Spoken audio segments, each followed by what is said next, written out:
Kalau kita bicara tentang Islam di Nusantara, teman-teman, salah satu amalan yang hampir selalu menimbulkan perdebatan adalah kenduri arwah. Di sebagian masyarakat, ini dianggap sebagai tradisi yang mulia, bentuk penghormatan kepada orang yang telah meninggal dunia, bahkan simbol kepedulian sosial. Tetapi di sisi yang lain, teman-teman, ada kelompok muslim yang justru melihatnya sebagai praktik yang tidak memiliki dasar yang kuat di dalam ajaran Islam. Perdebatan ini sebenarnya bukan hal yang baru. Ia sudah berlangsung puluhan bahkan ratusan tahun lamanya.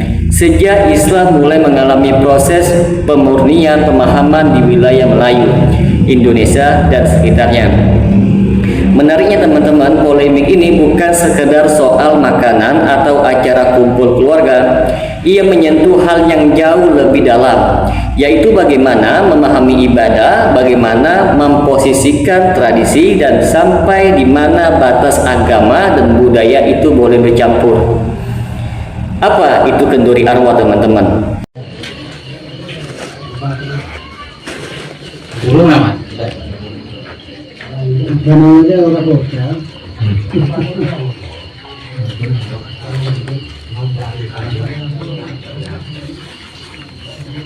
Oh, nggak ngaji ini, celeng, berarti Wahabi mereka. Wahabi mereka. Hajar siakuain.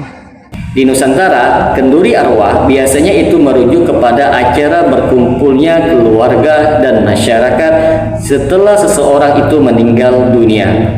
Bentuknya beragam, tergantung daerah, tetapi polanya hampir sama, yaitu pembacaan doa, tahlil seperti la ilaha illallah, yasinan, zikir berjamaah, jamuan makanan biasanya dilakukan pada hari-hari tertentu seperti hari pertama, ketiga, ketujuh, ke-40, 100, dan setahun atau haul, bahkan sampai kepada hari yang 1000. Di beberapa daerah Jawa, bagi masyarakat tradisional ini bukan sekedar ritual, teman-teman, tetapi bagian dari adat sosial yang sudah mengakar. Nah, untuk memahami kenapa kenduri arwah begitu kuat di Nusantara, kita harus melihat sejarah masuknya Islam. Islam tidak datang ke Nusantara dalam ruang yang kosong. Sebelum Islam, masyarakat sudah memiliki tradisi penghormatan kepada leluhur. Dalam agama Hindu-Buddha, teman-teman, dan kepercayaan lokal, ada ritual selamatan, doa untuk arwah, dan jamuan bersama. Ketika Islam datang melalui para dai dan ulamanya, sebagian pendekatan dakwah itu dilakukan secara gradual. Tradisi lama tidak dihapus secara langsung, tetapi diberikan nuansa Islami. Akibatnya muncul bentuk baru seperti tradisi sekaligus simbol Islam, praktik keagamaan lokal. Disinilah sebagian ulama melihatnya sebagai strategi dakwah, sementara yang lain menilainya ini sebagai awal masuknya praktik yang tidak diajarkan oleh Nabi kita Muhammad SAW. Kelompok yang membolehkan biasanya itu berangkat dari beberapa pemahaman mereka, teman-teman. Mereka mengatakan bahwa mendoakan orang mati jelas dianjurkan di dalam Islam. Nah, sedekah atas nama mayit itu dibolehkan. Berkumpul membacakan Al-Quran termasuk amal yang baik. Memberi makan orang adalah perbuatan yang mulia. Jadi menurut mereka, kenduri arwah hanyalah gabungan dari amal-amal baik tersebut. Logika yang digunakan kira-kira seperti ini, teman-teman. Kalau setiap unsur amalnya baik, maka menggabungkannya juga hal yang baik. Selain itu, mereka melihat aspek sosial sebagai hal yang penting. Kenduri arwah itu dianggap menghibur keluarga yang berduka, menguatkan solidaritas masyarakat, menjaga silaturahmi, membantu keluarga yang sedang kehilangan. Bagi masyarakat desa, acara ini bahkan menjadi bentuk gotong royong emosional. Nah, di sisi yang lain ada kelompok ulama yang mengkritiknya sangat keras terhadap praktek ini. Kritik mereka bukan kepada doa untuk mayitnya, tetapi pada cara dan bentuk ritualnya. Beberapa poin kritik utamanya seperti yang pertama, tidak dicontohkan oleh Nabi dan para sahabat. Mereka menegaskan bahwa ketika para sahabat itu meninggal, teman-teman, tidak pernah ada riwayat dari Nabi Muhammad SAW mengadakan kenduri hari ketiga, ketujuh, atau ke-40. Padahal banyak sahabat besar itu wafat, semisal Abu Bakar, Umar, Utsman, Ali, dan bahkan anak-anak Nabi itu sendiri. Namun tidak ada tradisi peringatan berkala seperti di Nusantara. Dari sini muncul prinsip, yaitu ibadah harus berdasarkan dalil, bukan kepada kebiasaan.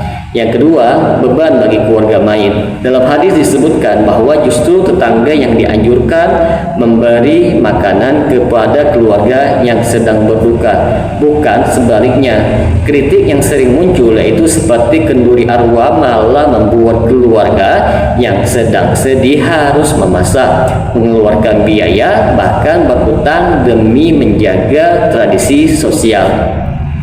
Ini dianggap bertentangan dengan semangat Islam yang meringankan musibah. Yang ketiga, penetapan hari-hari tertentu. Penentuan hari ketiga, ketujuh, ke-40 dianggap tidak memiliki dasar di dalam syariat Islam. Sebagian ulama itu menilai bahwa menetapkan waktu khusus dalam ibadah tanpa dalil termasuk perkara baru di dalam agama.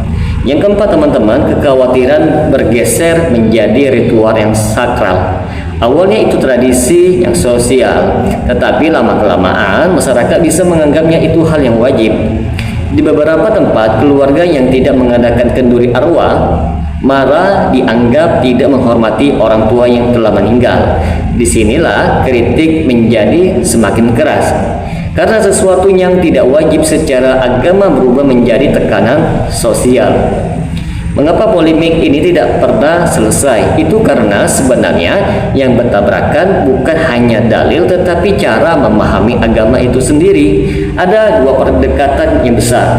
Pendekatan tradisional, agama boleh berdialog dengan budaya selama tidak jelas-jelas haram. Pendekatan atau pemurnian purifikasi, ibadah harus kembali persis kepada contoh Nabi tanpa tambahan ritual yang baru. Keduanya sama-sama ingin menjaga Islam, teman-teman. Tetapi metode berpikirnya itu berbeda. Ada alasan kuat mengapa praktik ini sulit hilang.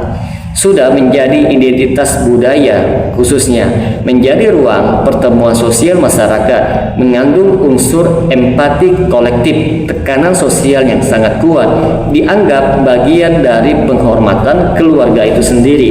Banyak orang mengikuti bukan karena dalilnya, tetapi karena takut dianggap tidak bermasyarakat.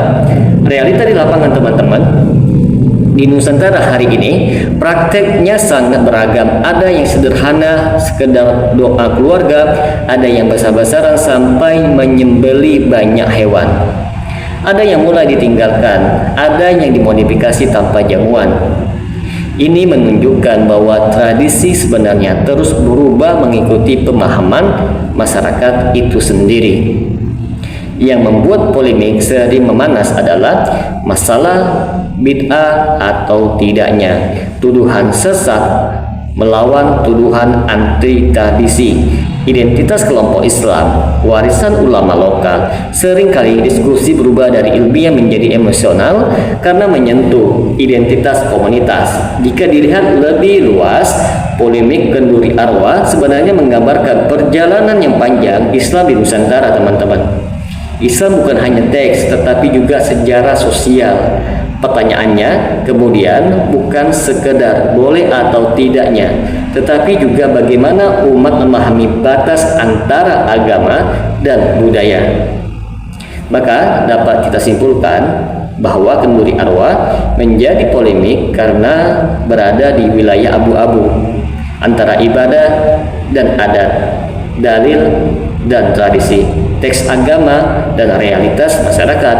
Sebagian melihatnya sebagai amal kebaikan yang kolektif, sebagian melihatnya sebagai praktik yang perlu diluruskan. Dan selama dua pendekatan ini masih hidup dalam umat Islam di Nusantara, perdebatan kemungkinan besar akan terus ada. Semoga dengan sedikit penjelasan ini dapat memberikan manfaat bagi teman-teman sekalian. Dan apabila channel ini dapat memberikan manfaat bagi teman-teman sekalian, silakan like, subscribe, dan share. Semoga bermanfaat. Assalamualaikum warahmatullahi wabarakatuh.